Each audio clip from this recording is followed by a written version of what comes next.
It's been pretty much bang on a month since Google Stadia launched, and I actually pre-ordered it specifically to make this video.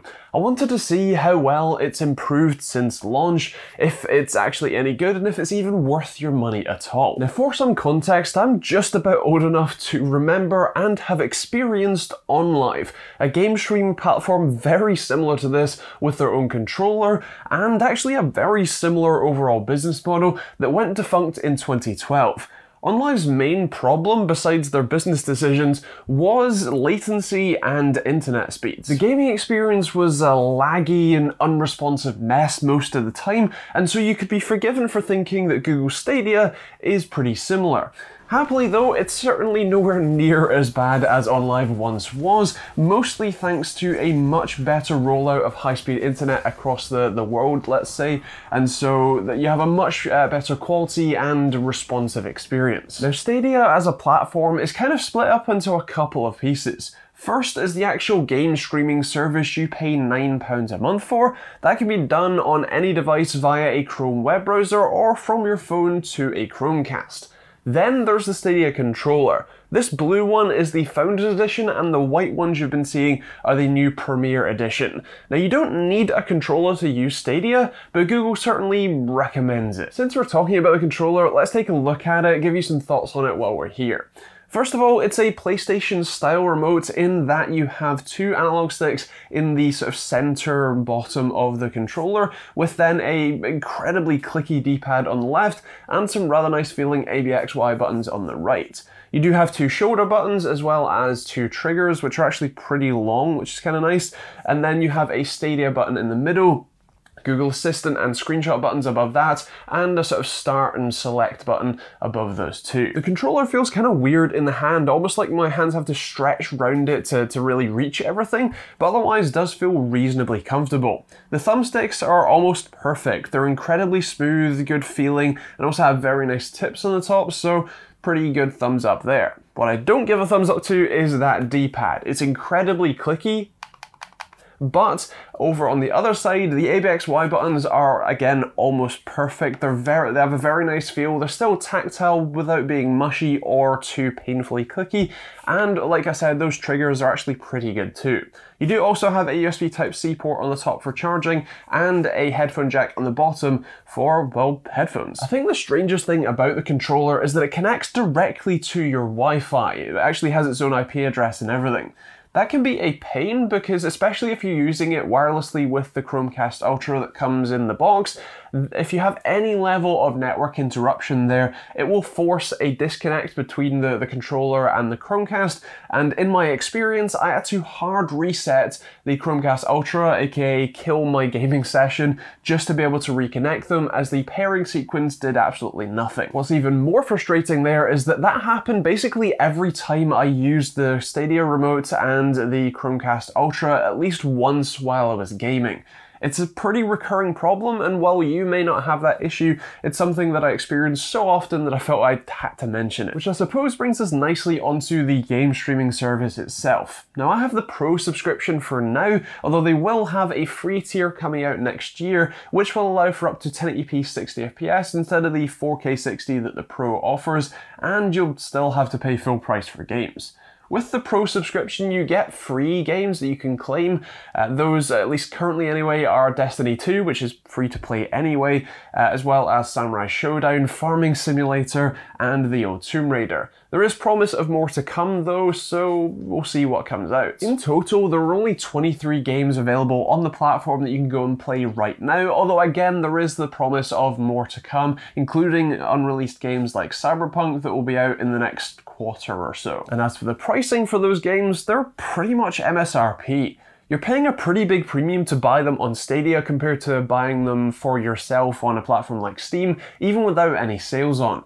From the games that I looked up, you're looking at anywhere from £5 to £10 more expensive to buy them on Stadia than to buy them on Steam. And if you do look at sales, for example, the Grid game that was released fairly recently, that's £55 on Stadia, but was on Christmas sale on Steam for just £20. So what's it like to game in the cloud?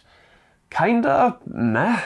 playing on desktop wasn't too horrific of an experience. It did drop some frames pretty hard sometimes, and actually felt like I was playing at 30 FPS for a lot of it, and had a very weird bug where in Destiny 2 my player's camera would snap 90 degrees to one side in a single frame, which is pretty jarring and really not nice to look at. But overall, the actual playing experience wasn't the worst I've had. It felt a lot like playing on medium to low settings at 1080p 60 FPS. In terms of input lag for Destiny 2 in the Chrome web browser, I was seeing an average of about 75 milliseconds for total system input lag. That's from clicking a button on a mouse to seeing a muzzle flash on the screen.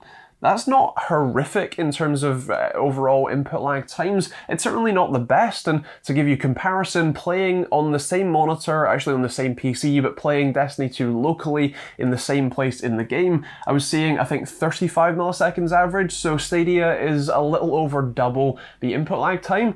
Again, it's certainly not an unplayable experience, but it's not something I would play competitive games on, let's say. Where it gets bad though is when you're playing on the Chromecast with the controller. Using 5 GHz Wi-Fi, and I should add under 1 meter from the access points, I was seeing an average input lag of 154 milliseconds, give or take about 5 milliseconds for margin of error. Now, overall, that is a horrific experience. There was a noticeable lag from pressing a button on the controller to having something happen on screen, and made the playing experience really just not recommended at all. You can make that slightly better by using Ethernet into the Chromecast Ultra's power brick, which I should add, the Chromecast Ultra uses micro USB and therefore USB 2, and so that gigabit Ethernet port is only running at a theoretical maximum of 480 megabits, but it's probably more like 300. But anyway, you can make it slightly better at around 138 milliseconds average, but that's still not great. Combine that with the regular dropouts, low overall image quality, and the other recurring bugs that happen far too often right now, I really can't recommend this experience to anyone. I do have an inherent bias against these hardware as a service platforms in that, while you do get free upgrades to the latest hardware, you don't own anything, and you have to pay a monthly fee for the rest of your foreseeable gaming life instead of just being able to buy some hardware that you can continue to game on for as long as you feel it's acceptable. You have to buy all of the games at a pretty crazy high markup, and they're not going to be on sale anytime soon. And if you don't have a really solid and stable internet connection, around 30 megabits per second, then all of those games are entirely worthless to you.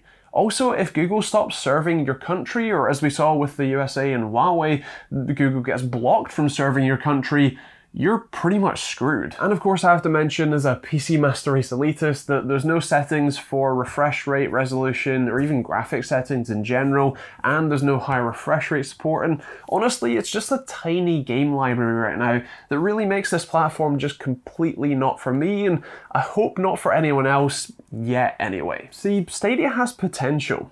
It's backed by Google, which means it has all of the money in the world and all of the server infrastructure already there. Also, internet speeds are already getting generally good enough in most places that 30 megabits per second should be fine for most people. And generally speaking, this could be a really interesting platform with some more refinement, more games, and ideally a new business model, although I'm probably dreaming on that one. I think that the idea of Stadia completely wiping out the PC and hardware gaming industries is a notion that we heard when OnLive was coming out as well, and it's certainly not something that's going to be happening anytime soon. It may be the future of gaming, but it's not today's future of gaming.